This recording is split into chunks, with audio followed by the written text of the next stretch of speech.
after the United States attacked Iran's nuclear sites, Iran has now decided to close the Strait of Hormuz in response.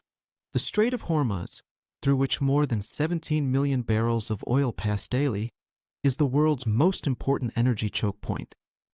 When this strait is closed, not only Iran but also Saudi Arabia, Iraq, Kuwait, Qatar, and the UAE, all of their oil exports will come to a halt. And when oil exports stop, you can imagine it's like the engine of the world's car starting to seize up. In other words, every person around the world will feel its impact. The Strait of Hormuz is a 35-kilometer wide sea passage between Iran and Oman that connects the Persian Gulf to the Arabian Sea. This is the very route through which the Arab countries export their oil to the rest of the world. 20 to 30% of the world's total oil supply passes through here every day. If Iran tries to forcibly close the Strait of Hormuz, about $1.5 billion worth of oil per day and $44 billion worth in a month will not be able to reach the world. It's not just oil. Qatar's LNG, or liquefied natural gas, is also exported through this route. If that happens, there will be a massive spike in oil prices in the international market, because the demand for oil from other exporting countries like the United States and Russia will increase by 20 to 30%.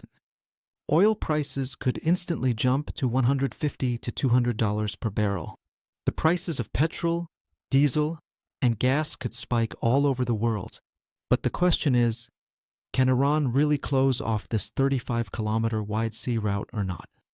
If we look at history, Iran has threatened to close the Strait of Hormuz several times, but it has never actually shut it down completely. In 2008, there was similar tension as we are seeing today.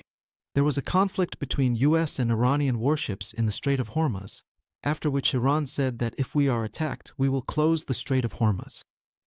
Even then, panic spread in the international market, but Iran did not close it. In 2011 and 2012, the U.S. imposed sanctions on Iran's oil exports.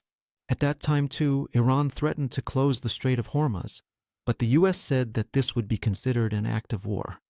As a result, Iran did not actually close the strait, but it did create a naval crisis there.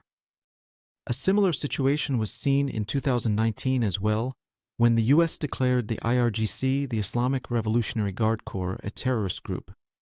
In response, Iran did detain a tanker and also shot down a U.S. RQ-4 drone. But the strait was never completely closed. It was only during the Iran-Iraq War in the 1980s that Iran attacked Kuwaiti tankers in the Persian Gulf, because Kuwait was supporting Iraq in that war. But then the U.S. intervened, and the U.S. Navy started escorting Kuwaiti ships. Even at that time, the Strait of Hormuz was never completely closed. So this proves that during every conflict, Iran does threaten to close the Strait of Hormuz, but in reality, Iran can't actually do it. Because not only is it against international law, but it would also cause significant harm to Iran itself.